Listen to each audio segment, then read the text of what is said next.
Hi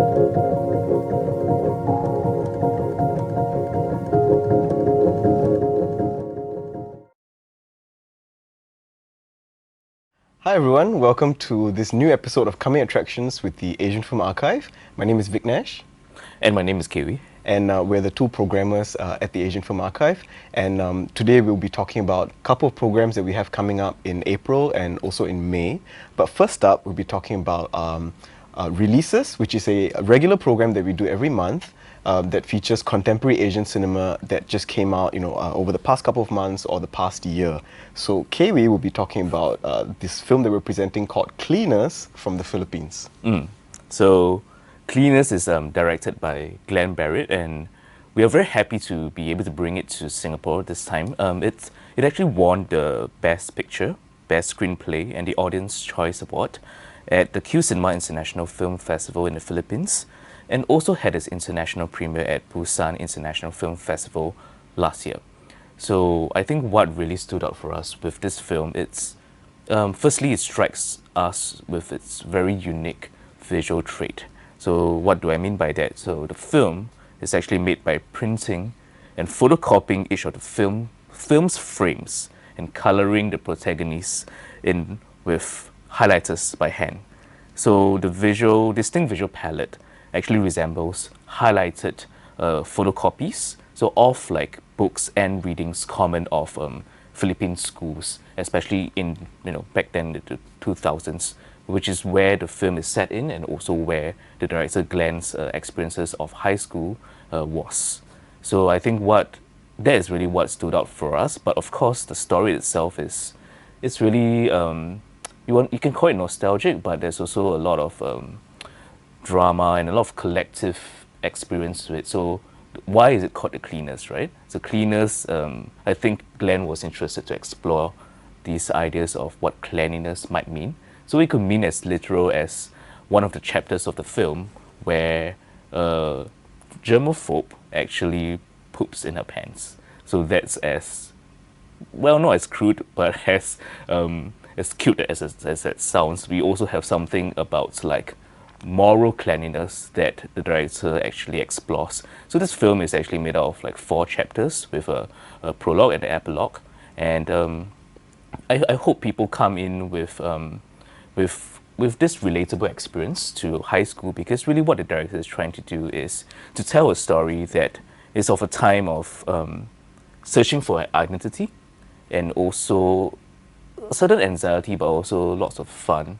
And I think that's hopefully many people's experiences of high school growing up as well. So hopefully this is a universal theme, and hopefully Singaporeans can also enjoy this film together with us at the Odeum Theatre this month. So hope you enjoy the trailer. My body holds dear to me, though from her my footsteps. Basura naman to eh!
What's the point in all of this when you will never change? The days have passed, the weather's changed. Should I be sorry? Should I be sorry? Yep, so next up, we are going to introduce something that both Vignesh and I have curated, and this is for the Singapore International Festival of the Arts happening in May. And what we've presented, or what, of course, AFA has presented for over a couple of years with SIFA, is the program Singular Screens. And this time we are, again, very happy to bring it back for the 2021 edition. And we have a few, picks for this episode. But of course, we'll talk more about Singular Screens next episode when it actually happens in May. But tickets are on sale now. That's why we would love to kind of push some sales. And I'll let Vignesh talk about one of the picks from this 10 plus films. I mean, for those who maybe are not familiar, I think what's notable about our involvement with SIFA, with this program, is that it is the only sort of international program that the AFA is involved in. Usually we curate only Asian films, but with this partnership with the international festival, we get to dip our fingers into this international pool of films, and these are films that we usually try to find a certain trait that makes it unique, that makes it sort of that we can see it sort of pushing certain cinematic boundaries. These are the kind of qualities we look for. And so we have a very kind of lean, but quite what we think is quite a strong program of about 14 films. And I would like to talk about one of them, which is one of my personal favorites. It's called The Year of the Discovery by Spanish filmmaker Luis Lopez Carrasco. It's a documentary, but it's kind of in two parts, I would say, or there's two kind of angles to it. So it's most of it is filmed in present-day Spain, in this region called Cartagena, and it's shot in this sort of what they call a high 8 format, which is kind of a format that's more common in the 90s, specifically around the mid-90s. So what we have is the filmmaker filming a bunch of people in this bar in Cartagena. Many of them are from different parts of society, but this is a largely working class neighborhood. So he's filming young people working today. He's filming older people who were around back in the 90s. But they're all talking about this specific incidents that happened in 1992. Now, 1992 is really the focus of this film, where there were two stories that were happening in Spain. One was there was a sort of a big international push for Spain to present itself as this like global cultural, sort of a cosmopolitan nation. So there was the Barcelona Olympics, but there was also the Seville Expo. But this was the image that the world knew about Spain. What was really happening in Spain, especially in the provinces and in cities like Cartagena, was that there was widespread unemployment, a lot of disruptions, and basically a lot of unhappy people, primarily from the working class environment. And in 1992, in Cartagena, these riots actually came to a boil, and the local parliament was actually burned down. A news that was, I guess, largely unknown by the larger world.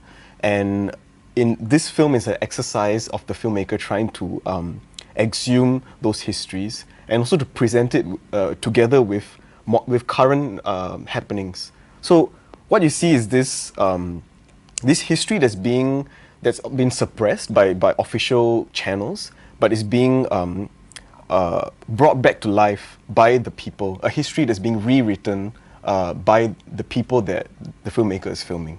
So it's a very complex and layered film, and it might take a while for you to get in. It's about 3.5 hours long, so the duration of the film alone might be a bit intimidating for some people.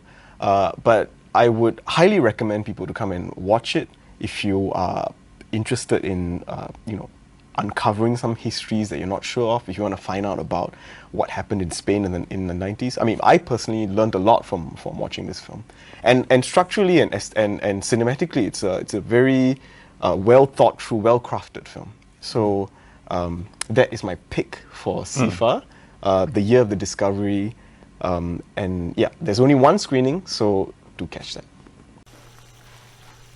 Formada la columna de manifestantes, integrada por no menos de 3.000 personas, comenzaba una marcha que ha durado casi 3 horas. Al paso de la misma por la Delegación General del Gobierno se producían los primeros incidentes de la mañana que tuvieron su cenit en el Palacio de San Esteban, sede de la Presidencia del Gobierno Regional.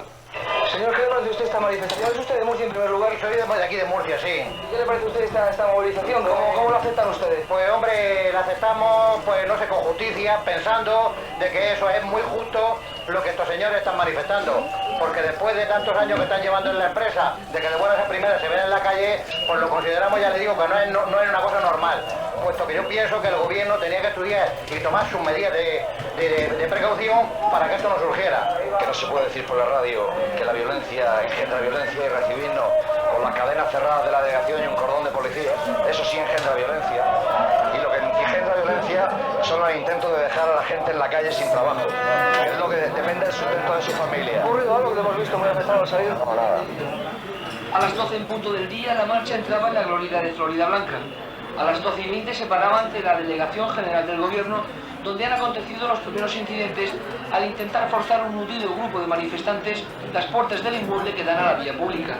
Tras un forcejeo con quienes defendían el inmueble desde el interior, los miembros del Cuerpo Nacional de Policía han permitido la entrada al recinto de unas 7 personas, entre las que se encontraba el presidente del Comité de Empresa de Bazán, Antonio Sáez. En los 15 minutos que ha durado la entrevista de esos manifestantes con la delegada del gobierno, han sido arrojados al edificio bolsas con pintura, naranjas, limones, petardos, botellas con amoníaco, piedras, tornillos, etc. Mientras duraba la entrevista se cantaba también en el exterior.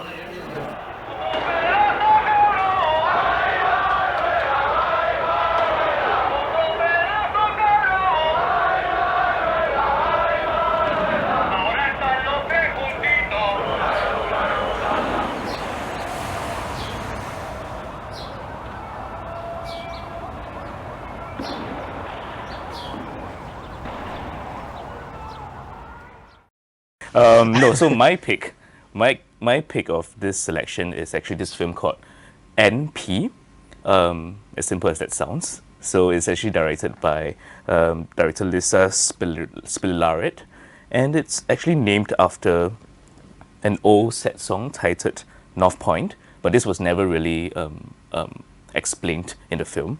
But it's more importantly, it's both the name of the novel and a short story collection within a novel's plot. And it's based on the 1990 experimental novel by Japanese author Banana Yoshimoto. And Lisa, who is inspired by this book back in the 1990s, which is also the year that she was born, decided to translate it on screen. So I think this film works on a level that is quite hard to just explain or describe in words, because it has a unique treatment. So one of the main traits of this film is it's actually a silent film. It's a silent film filled with intertitles, with subtitles, but it's also not a typical silent film in the sense that it's also driven a lot by sound design and by a rich score of music. And I think talking about translation, I think this is at the heart of the film. Kind of like talking about the director herself. She is of a mixed kind of cultural background, being raised in both Japan and Belgium. And I think that idea of translating a Japanese novel into an English version plays out within the film itself. And also the translation of the written page or the page being on screen, that type of translation also plays out. So I think just to talk a bit about the plot of the film, it's actually about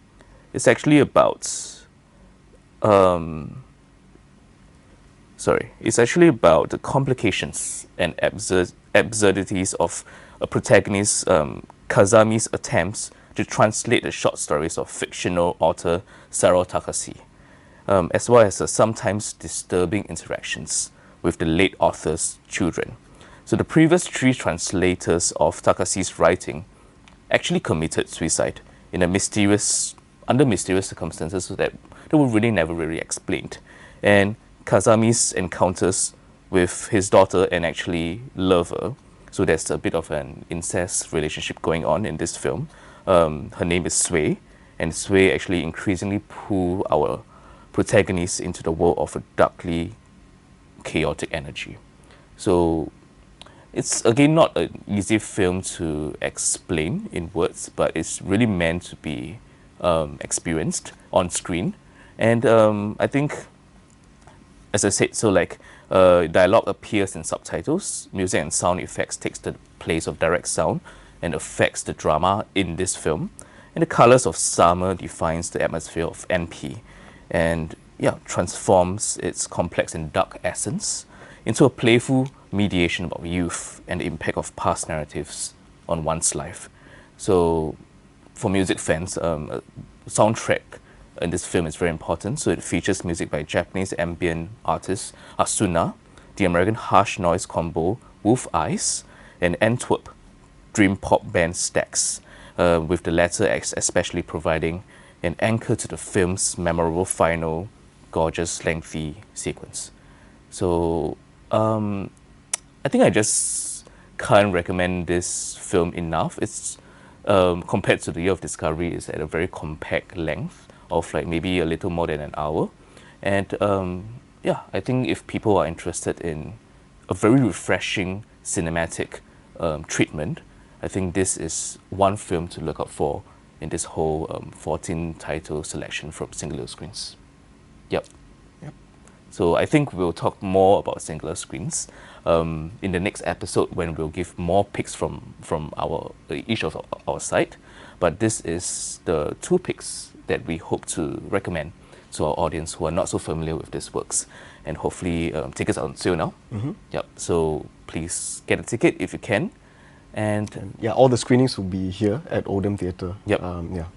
And also, just to add, there's also going to be a VOD of this whole program, and about half of the titles will be available. So do look out for that as well on CIFA's website on the Singular Screen program page.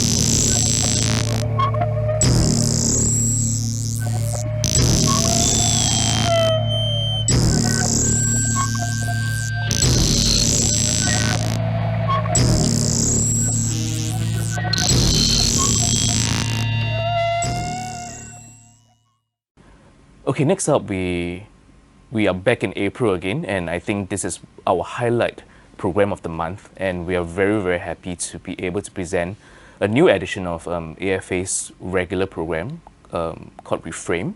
And of course, just to give a bit of refresher here, Reframe is a salon series that we invite guest curators to kind of program something that revolves around critical issues that's happening around the moving image and in the world today. So with that, we are very happy to be able to invite guest curator from India, Shai Haridia, to be with us for this edition, and the title is called A Time to Resist. So with this project, Vignesh is very directly involved with the guest curator herself. So I will let him share a few words about maybe how did we come across Shai, and how did we decide to work with her? Yeah. Yep. So I think this is becoming like a recurring theme, where we talk about how we were supposed to do some programs last year, and then pandemic and things like that. But yeah, we were supposed to do this program last year, and so I was familiar with Shai's work. She's quite an international authority on Indian cinema, experimental and avant-garde cinema. She's actually the founding director of this festival called Experimenta. I would say they are the premier avant-garde experimental film platform in India. Completely ground-up initiative, and they run it about so it's a biennial. I'd run every 2 years, and her she's a curator, she's a filmmaker, and also an educator. and I've been following her work for a number of years and have always wanted to work with her. So when we were thinking about ideas of what kind of gaps in our program have we not kind of filled, we were talking about South Asian cinema, and then Shai's name immediately popped to the top of my head, and so I dropped her an email and she seemed keen. So we were supposed to do this. I believe June or July last year, if I'm not wrong. Yep. And then pandemic hit, so it postponed indefinitely. And then after resuming conversations, we're here now. We say, okay, April, let's do this. And so actually, what Shai presented last year was not very different from what she presented this year, with some additions here and there. But what has changed is that it's the significance of the program has taken on a new meaning. So what was initially presented was a program of films that talk about India as a site of democracy, how democracy has been imagined, negotiated, challenged, so on. But with the pandemic, a lot of things have been accelerated. A lot of issues have come up have been highlighted. So things about inequality, widespread sort of dissatisfaction, and in India as well. During the pandemic, there was also around last year there was also a large-scale farmers' riot that has happened, which is still going on right now due to a very unpopular policy change that's happened under the Modi administration. That a lot of farmers feel that it is working against them. So this is just a number of things that have happened in India over the pandemic period that perhaps many of us may not know about, because news of the pandemic has really kind of overtaken all our consciousness. But Shai is based in India, so she is able to really talk to these issues through this program. And this is a very diverse selection of films. You have films that were made in the 60s and 70s, sort of government, state-funded short films.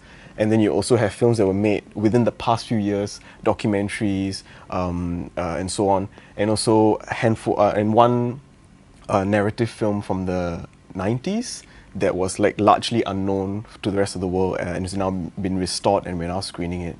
So these are all films that are from different times of India, different parts of India, that are speaking together to form a sort of an idea of the desires that people have to speak against the injustices that are happening,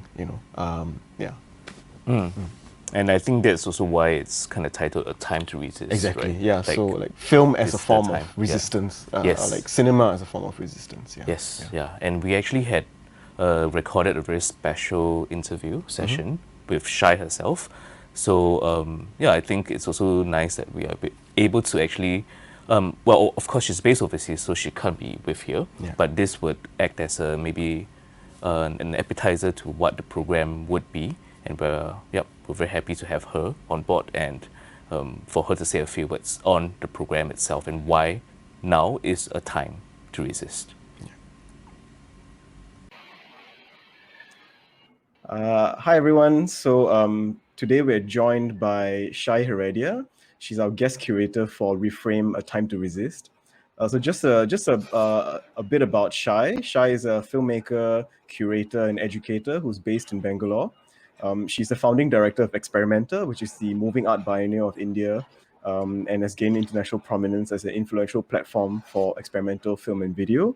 And she's also an award-winning filmmaker who has won national awards and for her films I, Micro, and Old Dog's Diary. And she's also curated programs internationally around the world. And we are very happy to invite her as our guest curator. And she has put together this amazing program that we will be screening throughout the month of April. And it's unfortunate that we couldn't have Shai physically here with us in Singapore, but through this online opportunity, we are able to have this chance to hear directly from her thoughts on the program, and maybe she can provide some insights to audiences who are interested in the films of A Time to Resist as well. So welcome, Shai.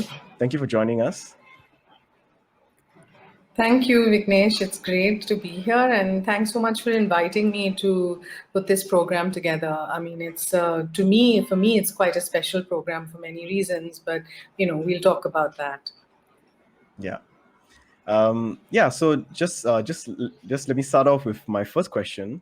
So for those who may not know, this is a program that has been in the works for almost a year. We reached out to Shai, I would say, yeah, about around this time last year, I would say, right? And because of pandemic and stuff, we had to shift it, and then we weren't sure when we were going to bring it back, but April 2021 really felt like the right time to do this. So this is a program that is very rooted in the social political climate of India, both past and present. And it's not only responding to recent situations, but also speaking to the now, in terms of the pandemic, how that has magnified a lot of underlying issues. And so, we invited you in a point when COVID was just really at its cusp of becoming a global event, and now it's a full blown global pandemic. And it's a world right now that is arguably very different from one that was 12 months ago. So, could you share with us some insights about what firstly inspired this curation, and also how it has evolved as the pandemic unfolded as well? Well, I mean, when we started talking about the program, of course, we had a whole lot of set of ideas that we were exploring. But I think that at the time, the pandemic was beginning to, show itself to us, and the repercussions of what the pandemic was doing to all our social contexts across the globe was beginning to be very visible. And I think that, to me, naturally, I felt like, one had to respond to what was happening. And what was happening in my context in India was that we had what has been referred to internationally as one of the harshest lockdowns in the world. In March, the government called a lockdown, gave people 4 hours in which to, get their, lives together. People were told not to move, and if they wanted to move, they had to get home in another 4 hours. So what happened was you had millions of migrants essentially struggling to find their way home. And all of March, the images that we saw was images of migrants from all over the country, who essentially are the people who run this country, walking. They were walking on the highways, on the streets, on the roads, for miles and miles across the country. And what became really visible was the inequality, was how they had in many ways been abandoned by the state, really. So I think these images resonated very deeply with a lot of us. And we began to kind of talk about how we, as a people, and I mean, have abandoned, our own fellow citizens. Of course, various kind of NGOs, etc., came to support these large numbers of people. But so over time, over those first few months, many things became visible, and I think film then, for me at least, began to take on this this role through which I began to try and understand how we had come to the place that we had come to.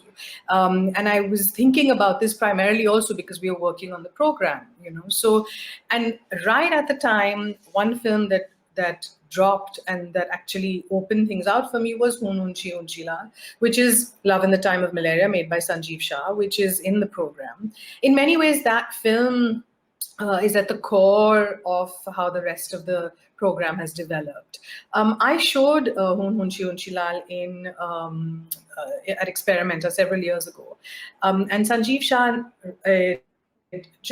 towards the end of the year, I think September, October last year, he released the restored version of the film. And the film is very prescient, really, of our times, because essentially what it's talking about is it's set in this kind of fictional place, in this sort of kingdom, which is in some ways at war with itself, and it's a kingdom which has poverty, homelessness, disease, and then it has this indifferent leader who is more concerned about, bolstering his image to stay in power. And in many ways, I felt like and what is crucial also about the film is that there is there is a disease, there's an infection that is going around, that is malaria, and the mosquitoes begin to take over. So it's a sort of satire, kind of hybrid musical satire. However, it's loaded in terms of the comments that it's making. So when Hun Hun Shunchilal came out, I was like, okay, this is such a powerful film, and through that I began to think about the rest of the program. And then various sort of threads began to develop for the rest of the program, like, the film goes into talking the program goes into talking about things like sexuality. It goes into talking about, various issues from land rights to systemic dysfunctionality, and of course, the rise of a particular sort of communalism in the country. So essentially what the program is doing is looking at how over the years film has been a site through which democracy has been understood, constructed, and negotiated in the Indian context. And therefore, in many ways, it has also looked at film as a site of critique, protest, and resistance, which is where the title comes, A Time to Resist. And as you will see, a lot of the programs actually address these things quite directly. There are films that are critical of the system, there are protest films, there are films that kind of talk about resistance movements as well. Yeah, thank you. And I think that kind of brings me to my next question. We're talking about the diversity of the program, the various textures, the various issues and concerns. What's also quite striking about the program is that it is trans-historical in nature. We're looking at films that were made in the 60s and 70s through to the 90s, 2010s. And we have, the newest film, Rifle in a Bag, was made, just released last year. And a number of sessions are also presented with in double bills and triple bills. Could you briefly take us through the significance of presenting films from these different eras in the same program? And what do you hope to bring about through these interesting juxtapositions? Well, I mean, generally, I'm very interested in, my curatorial practice is kind of rooted in bringing, the old and new, and having more traditional, older film, classical films, speaking with more contemporary films. I think that dialogue is crucial. That dialogue is necessary, and the dialogue kind of not only exists in terms of the content of the films. And the context that the films are representing, but also in terms of form. And I think that and in terms of filmmakers as well, I think there's always interest in that dialogue of form. As a filmmaker, I'm interested in placing my work in certain historical trajectories. So to situate my work alongside, for example, an older film from the 70s, it makes your work open up in many more ways than you can imagine, by being in this sort of dialogue of form and context with another work. So, to me, I like how that works as a filmmaker. I think as an audience as well, that sort of juxtaposition just is provocative and also pushes out more a complexity of issues, and so therefore when you have, let's say, 2 or 3 films together, for example, if we look at one of the programs, like if you look at the program which has I Am 20 by SNS Shastri, and then Memories of Milk City by Ruchi Joshi, and what's the other one? It has Kush Badwar's film, Blood Earth. So that program, for example, it's really interesting because so I'm 20 is a really important film because it It looks at, a generation that was born at independence and then 20 years later speaks to them. And so you have these kind of ideas about what they expect and what they think of India, their experience of the India that they know, and what, their ideas are of the future. And then from there we move into a film that was made in the 90s, which is Memories of Milk City, which focuses on the context of Gujarat. And there's a lot of young people actually responding to, so you see a younger generation in the 90s talking about the context they're in, and the background of the context they're in was a certain sort of communal agenda that was in operation at the time in that particular state. And then that film really beautifully uses poetry as well. But poetry as a form of protest, and then Blood Earth, which is made by Kush Badwar, which is located in, it's looking at displacement, it's looking at people who, it's looking at issues of land rights, and connects with the younger activists in those movements, in Orissa. And their protest songs that they actually write. So it's entering political landscape through music. So there's a range of things that one can actually explore through, all these films that are seemingly made at different, not seemingly, I mean, they are made at different times and seemingly addressing different things, but essentially kind of making a comment on a very present, contemporary, current moment, Yeah. So yeah. Yeah, I think as an audience, but also as a programmer, I find these collisions and comparisons between films from different eras very fascinating, and it's something that we at the Asian Film Archive also try to do. When we screen classic films alongside contemporary films that were made within the past 6 months, we are trying to provide audiences that breadth of cinema, from and how these films speak to each other, and something that we as programmers or curators are able to do for audiences. Yeah, and I think that it's important to it's important to for work to be situated in a historical context, because no film exists in isolation. It exists in a continuum of other work that has been made. So it's important to draw those lines, of conversation. Yeah, definitely. Yeah. And I think my final question for this session today is, another commonality between the films in the program is that they are mainly independently produced and financed films.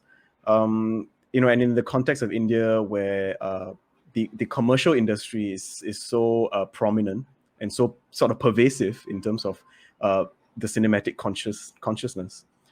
Could you shed some light on the challenges and opportunities that filmmakers in India are presently facing when making political or socially engaged work, like the films that are in the program?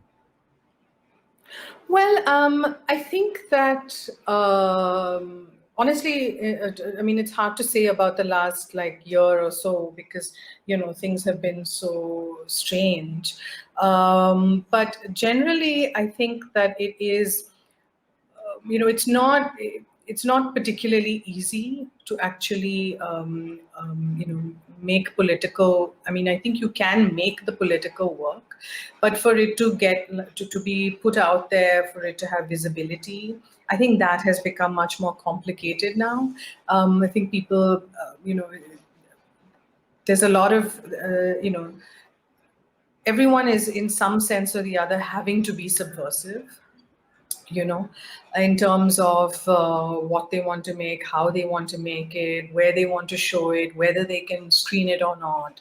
So there's a lot of this kind of navigation that has to happen, especially for the kind of independent work that is in the program and the kind of independent filmmakers that we're representing through this program.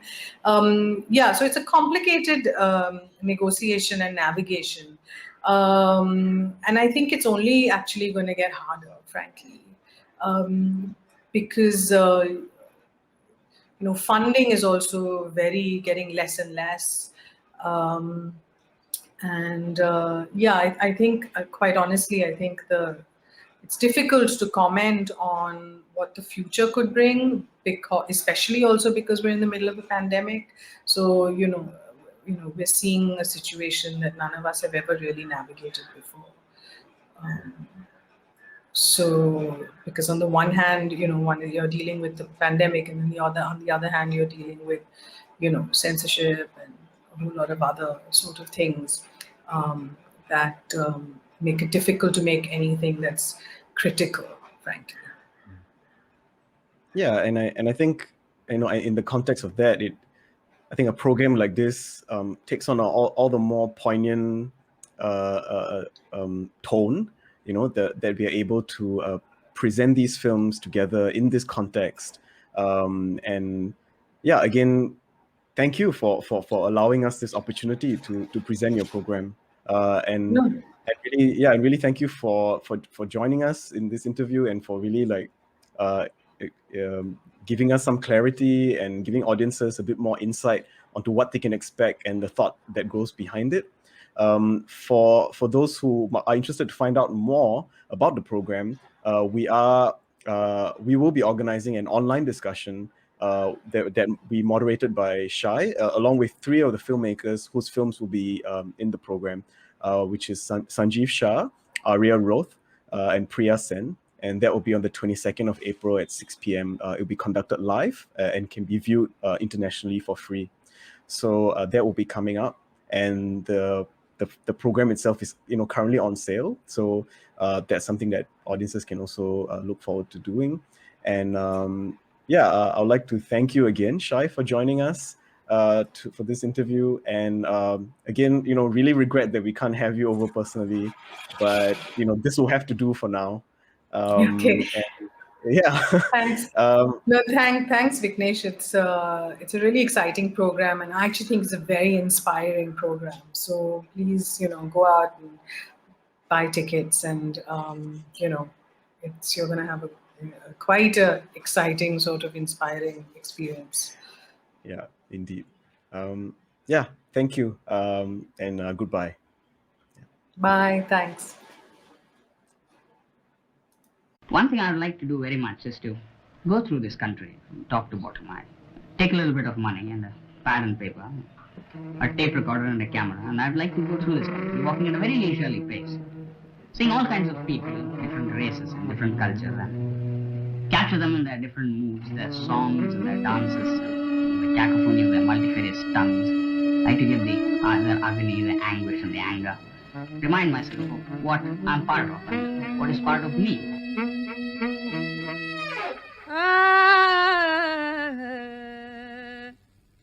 बुतों की रगों में बहे खून हवा का किले का रुखान भंवर बीच कश्ती जन्नत ये धरती कयामत हवा है मेरे देश में तो खुदा भी हवा है हवा है हवा है ये दुनिया हवा है